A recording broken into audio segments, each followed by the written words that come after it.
Nexon is like मतलब market में बहुत डोमिनेंट एक प्लेयर है।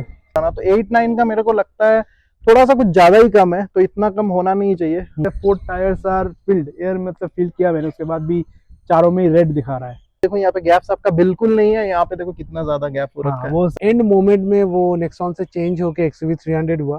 बैक तो ऑब्वियसली वो एक्सपेक्टेड है क्योंकि AMT है। तो गाइस, आप भी अगर बैंगलोर में रहते हो तो और अपनी गाड़ी का रिव्यू करवाना चाहते हो तो आप मेरे को इंस्टाग्राम में कांटेक्ट कर सकते हो। तो मेरा जो यूट्यूब डिस्क्रिप्शन है उसमें आपको मेरा इंस्टा मिल जाएगा, इंस्टा आईडी, तो आप वहाँ पे जाके मेरे को पिंग कर सकते हो। Hey guys, welcome back to my channel, hope you all are doing well. So आज हमारे पास जो गाड़ी है ये टाटा का बहुत पॉपुलर गाड़ी में से एक है। तो आप लोग वैसे देख ही रहे हो, पहचान ही चुके हो, ये एक नया अवतार है, फेसलिफ्ट मॉडल है, लेकिन ये AMT वाला ही है, 6 गियर बॉक्स के साथ जो आती है। तो ऑनर भी हमारे साथ ही है, तो उनसे भी पूछेंगे उनका एक्सपीरियंस क्या है। और बाकी गाड़ी के बारे में तो ऑलमोस्ट आप लोग ओवरव्यू जानते हो। नॉर्मल इसका जो BHP है वो नॉर्मल 118 BHP का पावर जनरेट करता है, और जो इसका टॉर्क है, टॉर्क अराउंड आपका है 170 न्यूटन मीटर का टॉर्क है। और हमारे साथ सौरभ आ चुके हैं, तो हाय सौरभ। तो सबसे पहले तो आप यहाँ पे आने के लिए बहुत बहुत शुक्रिया, और टाइम दिया आपने, तो इसके लिए थैंक यू। आपको बताना है, तो ऑनेस्ट रिव्यू आपको बताना है, मतलब आपको जो अच्छा लगता है, बुरा। इवन मैं भी मतलब 4.5 साल से टाटा का प्रोडक्ट यूज कर रहा हूँ, तो मेरे को तो ऑलमोस्ट इन आउट पता है, मतलब इसका प्रॉब्लम वगैरह क्या है। एल्ट्रोज यूज कर रहा हूँ मैं।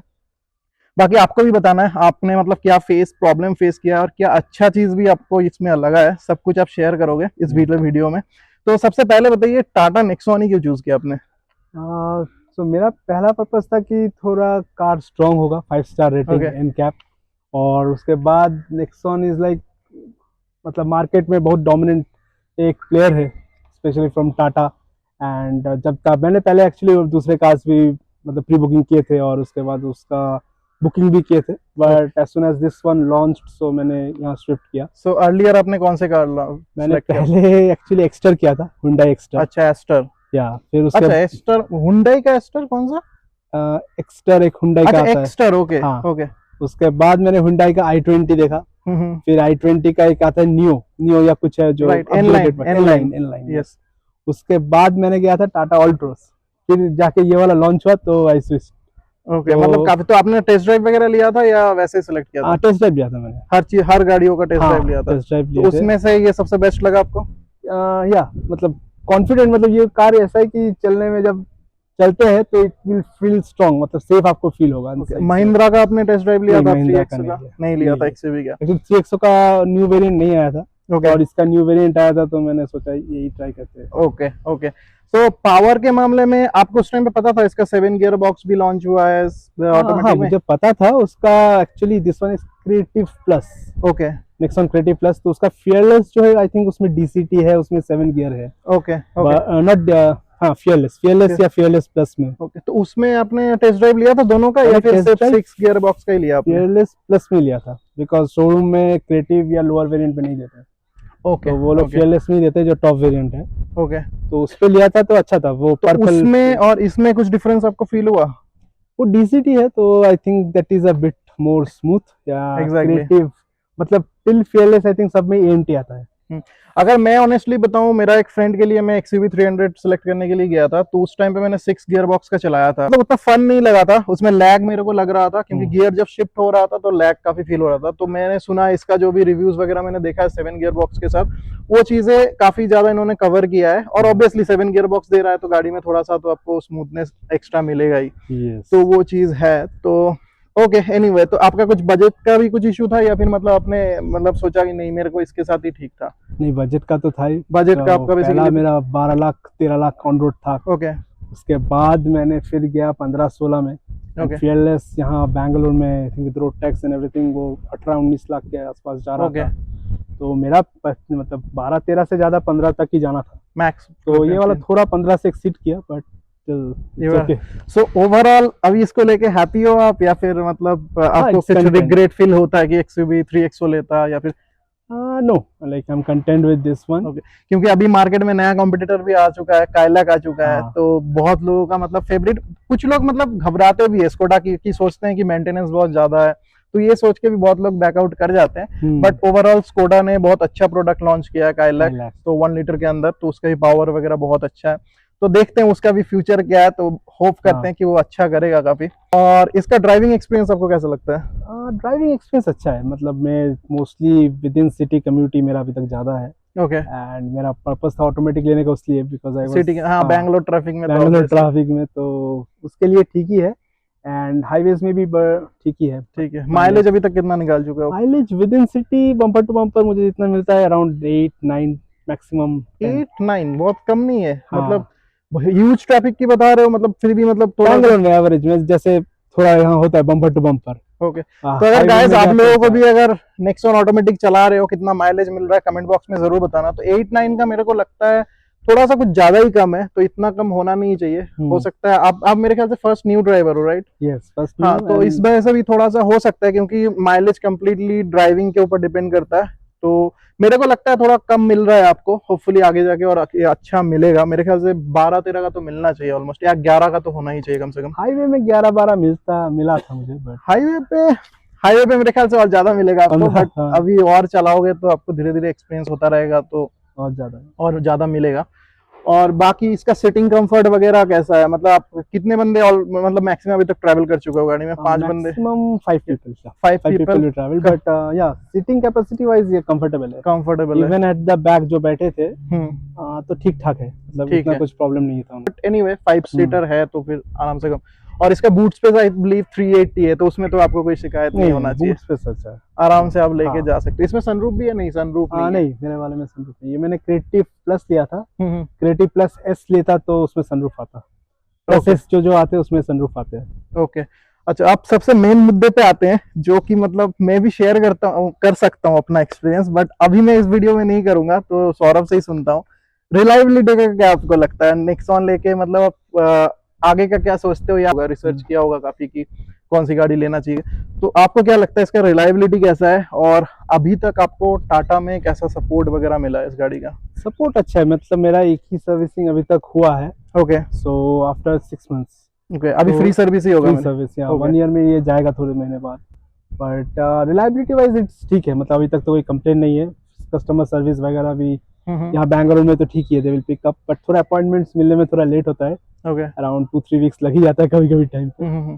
तो बाकी हिसाब से तो like reliability and everything as per the product ठीक है। अब टाटा का सर्विस वगैरह तो देखना पड़ेगा। सेल्फ सर्विस का भी पता नहीं, सेल्फ सर्विस हाँ, कैसा होगा भी पता मतलब नहीं। आफ्टर 3-4 इयर्स कैसा चलेगा उसके ऊपर बहुत कुछ डिफरेंस इसका एक्सपीरियंस मैं आपको अच्छे से दे सकता हूँ, लेकिन इस वाले वीडियो में नहीं दूंगा, क्योंकि मेरा अगर थोड़ा बहुत बताऊं तो हाई लेवल, तो मेरा एक्सपीरियंस बैंगलोर में स्पेशली बहुत ही खराब रहा है, टू बी ऑनेस्ट। ठीक है, और आगे अगर कुछ भी होगा तो मैं बताऊंगा। मेरे अपने अल्ट्रोज वाले वीडियो का मैं बहुत जल्दी एक रिव्यू लाने वाला हूँ, जिसमें मैं ऑलरेडी 60,000 के आसपास मेरी अल्ट्रोज चल चुकी है, तो उसका एक रिव्यू लेके आने वाला हूँ। तो उसमें मैं डिटेल्स में बताऊंगा क्या क्या प्रॉब्लम मैंने फेस किया, लॉन्ग टाइम रिलायबिलिटी का भी अच्छे से उसमें एक्सप्लेन करूंगा। में जो सिस्टम है उसमें सॉफ्टवेयर ग्लिच कभी कभी आता है, जैसे एंटरटेनमेंट स्क्रीन System में। में, हाँ, yes, screen में, तो right. उसमें मेरा पहले एक आया था कि जो मैं डोर लॉक कर रहा था उसके बाद भी music system was keeping on, तो उसमें एक हाँ। सेंसर है। वो पहला जो सर्विसिंग 6 मंथ्स में गया था, they replaced free of cost, but अच्छा। वो एक ग्लिच था, वो एक प्रॉब्लम था। अभी एक आ रहा है कि जैसे मेरे 4 टायर्स आर फिल्ड एयर, मतलब फिल किया मैंने, उसके बाद भी चारों में रेड दिखा रहा है।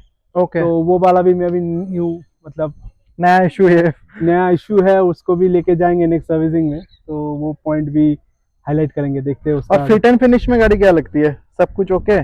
Fit and finish like for this one अभी तक तो ठीक है, ऐसा कुछ इशू लगा नहीं, बट अगर क्योंकि टाटा की गाड़ी में नॉर्मली जो प्रॉब्लम्स मतलब आती है, लोग तो बोलते ही हैं, फिलहाल मैंने भी मतलब वो पर्सनल एक्सपीरियंस बता रहा हूँ, उसका अगर गैप देखोगे ना, डोर गैप्स वगैरह, वो मतलब ऐसा नहीं है लगेगा कि फिट एंड फिनिश, क्योंकि आप 12-14 लाख रुपए दे रहे हो, तो आप एक्सपेक्ट करते हो कि वो प्रोडक्ट में सब कुछ चीज आपको यहाँ भी दिखेगा, जैसे डट्स वगैरह लग गया है, तो और इवन गैप्स में कहीं पे ज्यादा, ये देखो यहीं पे लाइट के यहाँ पे अगर देखो, यहाँ पे गैप्स आपका बिल्कुल नहीं है, यहाँ पे देखो कितना ज्यादा गैप हो रखा है। वो सब फिट एंड फिनिश में तो ये टाटा का मतलब एक अल्टीमेट वाला, यहाँ पे देखिए ये वाला गैप देखो एकदम बिल्कुल है ही नहीं यहाँ पे गैप, और इस वाले पैनल पे देखिए कितना सारा गैप है। टाटा को मतलब ये चीज में तो ध्यान देना चाहिए, जबकि उनका प्रोडक्ट इतना अच्छा वो लॉन्च करते हैं, लेकिन पता नहीं इन सब छोटी छोटी चीजों में क्यों नहीं मतलब वो ध्यान देते हैं।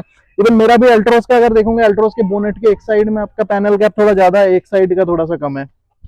तो ऐसे मतलब इश्यूज टाटा के साथ है, तो इन सब चीजों में मेरे को लगता है कि टाटा को फोकस करना चाहिए, क्योंकि बंदा जब 15-20 लाख रुपए इन्वेस्ट कर रहा है तो फिर वो एक्सपेक्ट करता है कि उसके प्रोडक्ट में कुछ भी कमियां ना मिले, क्योंकि ऑलरेडी बाकी अदर्स कंपनी भी ये मेंटेन कर रही है, राइट। मारुति को देख लो, हुंडई को देख लो, तो वो भी ये चीजें मेंटेन कर रही है, ऐसा तो है नहीं वो बहुत ज्यादा पैसे ले रहे हैं, राइट। तो ये चीज मेरे ख्याल से उनको थोड़ा सा फोकस करना चाहिए, और स्पेशली सर्विस में मैं ये अभी बता रहा हूँ, सर्विस में तो उनको करना ही करना चाहिए। और इसमें मतलब इंटीरियर की अगर मैं बात करूँ, इंटीरियर में आपको म्यूजिक सिस्टम वगैरह कैसा है? म्यूजिक सिस्टम आई होप इसमें हरमन का आता है, राइट? हरमन, या। तो उसमें तो साउंड म्यूजिक 6 स्पीकर है, 4 स्पीकर है? 6 स्पीकर है। ओके, और इसमें 6 एयर बैग्स है? 6 एयर बैग, 6 म्यूजिक सिस्टम का भी वही है। अच्छा। एंड ऊपर शायद नहीं है। Okay. And around entertainment screen भी I think it is around 10 inch का है, राइट। हाँ, नेक्सॉन में 10 इंच का आता है। नेक्सॉन का I think pure and smart में कम आता है, छोटा छोटा है वो, 6 इंच या 8 इंच का, इसमें 10 है। और फियरलेस में भी 10 या 12 कुछ आता है उसमें। Okay okay. बस अभी मेरे साथ जो देख रहे हो अभिषेक है, तो अभिषेक आपको भी बहुत बहुत थैंक्स आने के लिए, टाइम निकाल के भाई आए। इनके पास भी XUV 300 है, तो भाई ने भी 2 साल पहले लिया XUV 300। तो अगर आपको उसके बारे में भी डिटेल वीडियो चाहिए तो मेरे को कमेंट में बताना। पुराना मॉडल है इसलिए मैं लेके नहीं आया, क्योंकि 3XO आ चुका है। फिर भी अगर ऑटोमेटिक का आपको एक्सपीरियंस उसमें जानना है, मैं डेफिनेटली भाई को लेके आऊंगा, तो आप लोग कमेंट में जरूर बताना। तो भाई को मैं इसलिए लेके आया हूँ क्योंकि भाई ने XUV 300 लिया था, तो भाई ने भी उस टाइम पे नेक्सॉन का ऑटोमेटिक वर्जन का टेस्ट ड्राइव लिया था, राइट। तो उस टाइम पे एक्चुअली मैं भी था उस टाइम पे इनके साथ, तो कैसा लगा था उस टाइम पे एक्सपीरियंस? फिर आप XUV 300 में क्यों मूव हुए थे? एक्चुअली मैं अगर अपना एक्सपीरियंस बताऊँ, मैं प्लान कर रहा था ऑलमोस्ट 6 महीने से कि मैं गाड़ी लूँगा, और मेरा फर्स्ट क्राइटेरिया था कि सेफ्टी रेटिंग 5 आउट ऑफ 5 होना चाहिए। तो मेरे पास, और मेरा जो बजट था उसमें सिर्फ 2 ही गाड़ी आ रहा था, एक था नेक्सॉन और दूसरा था XUV 300। बाकी गाड़ी भी था बट वो या तो साइज़ में छोटा है या तो मैं कंफर्टेबल नहीं हूँ, तो इसलिए मैंने उसको पहले डिस्कार्ड कर दिया। तो नेक्सॉन ही था मेरा एक्चुअल लिस्ट में, और एकदम एंड मोमेंट में वो नेक्सॉन से चेंज होके XUV 300 हुआ, और मे बी 15 डेज मैंने प्लान चेंज कर दिया। उसका पहला रीज़न था जब हम लोग टेस्ट ड्राइव के लिए गए थे, और भाई साहब भी थे, अर्नब भाई थे हमारे मेरे साथ, और तो मुझे जो फील हुआ था मेनली, लैग तो ऑब्वियसली वो एक्सपेक्टेड है क्योंकि AMT है, तो वो तो रहेगा। और मेरे टाइम तो DCT वेरिएंट था भी नहीं, सिर्फ ऑल्ट्रोज में था, बट ऑल्ट्रोज मैंने लिया नहीं। तो जो मैं स्पेशली फील किया था कि सामने अगर मेरे जैसा और एक बंदा बैठता है ना, तो हमारा जो शोल्डर है वो काफ़ी हद तक सामने आ जाए, क्योंकि अगर मैं 300 को देखा हो, 300 का जो ब्रॉडनेस है वो थोड़ा ज़्यादा है compare to Nexon. Seating comfort, हाँ सिटिंग कंफर्ट। मैं बैक सीट में तो स्टार्टिंग में बैठा नहीं था, बाद में जब बैठा तो मुझे लगा कि हाँ बैक सीट भी काफ़ी कंफर्टेबल है। थाई सपोर्ट उसमें एक्चुअली बहुत अच्छा है, थाई सपोर्ट भी है, स्पेस ज़्यादा है। और हम लोग मतलब 3 एडल्ट को पीछे बैठा के हम लोग लॉन्ग ड्राइव भी किए हैं, close to and fro more than 400 kilometres था, तो किसी को प्रॉब्लम नहीं हुआ। तो ये सब चीज़ इसका जो हम बाद में मुझे लगा कि मैंने तो प्लान चेंज कर दिया। पर और एक चीज़ भी था, मेरा बजट एकदम स्ट्रिंजेंटली मैं उसको 15 लाख से रखा था, उसके ऊपर मैं जा ही नहीं सकता था। तो उस चक्कर में मुझे W6 लेना पड़ा। जो टॉप वेरिएंट है W8 ऑटोमेटिक मैं ले नहीं पाया, क्योंकि उस टाइम कुछ 17.5 या 18 लाख बैंगलोर में तो वैसे ही प्राइस बहुत राइट। टैक्स तो एकदम कुछ नहीं बोल सकते, no comments on that. But हाँ, तब मेरे पास ऑप्शन 300 ही हो गया। हाँ, मुझे पता था कि वो न्यू वेरिएंट आने वाला है, डेट डिस्क्लोज नहीं हुआ था उस टाइम, बट एक्सपेक्टेड था कि, लेकिन उस टाइम पे आई बिलीव ऑलरेडी 1.5 साल के आसपास था वेटिंग में कि न्यू आने वाला है। 1 साल तो मिनिमम। तो अगर बंदा इतने साल मतलब वेट नहीं कर सकता, वेरी जेन्युइनली बोलूंगा, तो क्योंकि बंदे को अगर गाड़ी की रिक्वायरमेंट है, बंदा 6 महीना या 5 महीने तक वेट कर सकता है, लेकिन 1.5 साल बहुत लंबा टाइम है। तो मेरे को लगता है डिसीजन खराब नहीं था। तो बाकी ड्राइविंग वाइज तो मेरे ख्याल से हम दोनों ने टेस्ट ड्राइव ले रखा था, तो हमारे हिसाब से ड्राइविंग के हिसाब से अगर देखोगे तो XUV 300 हमेशा से बेटर प्रोडक्ट रहा है। बाकी या बूट स्पेस सबसे ज्यादा जो प्रॉब्लम है वो है 3XO में। तो वो चीज महिंद्रा ने 3XO अभी नया वेरिएंट है, हाँ। उसमें 300 प्लस लीटर्स है। वो बोलने के लिए, बट ऐसा हाँ, अगर इससे तो देखोगे कम ही उसका है। जो हाइट का जो डेप्थ है वो थोड़ा इंक्रीज किया हाँ। उन्होंने, बट हाँ मैनेज कर सकते हैं, ऐसा Manage नहीं है कर कि रहे हैं, मतलब जा नहीं सकते, बहुत ज्यादा प्रॉब्लम क्रिएट करेगा, but you can manage but anyway. 300 में काफी कम है, वो एक 300 में एक्चुअली डेप्थ भी कम था। डेप्थ भी कम है, वो यस उस सेगमेंट में सबसे स्मॉलेस्ट डिकी स्पेस है, कुछ 250 या 260 लीटर्स का है, जो बहुत ही कम है। मतलब नॉर्मली तो हैचबैक में उससे ज्यादा आ जाता है कुछ कुछ जी। हैचबैक में, बट वो एक डिसएडवांटेज है, वो लेके चलना ही है। Thanks Abhishek, thanks Yeah, for your thank review, you. और सौरभ को भी बहुत बहुत थैंक्स। सो गाइज, आप लोगों ने दोनों का रिव्यू सुन लिया है, तो मैं भी ऑलमोस्ट दोनों गाड़ियां चला चुका हूं और मैं टाटा अल्ट्रोज ओन कर रहा हूं। जो लोग मेरे को रेगुलरली फॉलो करते हैं उसको उनको पता होगा, मैं अल्ट्रोज का मतलब टाइम टू टाइम अपडेट देता रहता हूं, टाटा के रिलेटेड भी अपडेट देता रहता हूं, कुछ भी चेंज अगर पार्ट्स वगैरह कुछ चेंज करता हूं सब कुछ देता रहता हूं। अगर आप लोगों को देखना है आप मेरे चैनल को सब्सक्राइब कर सकते हो, और टाटा का जो रिव्यू है वो मैं बहुत जल्दी एक वीडियोज में लेके आने वाला हूँ।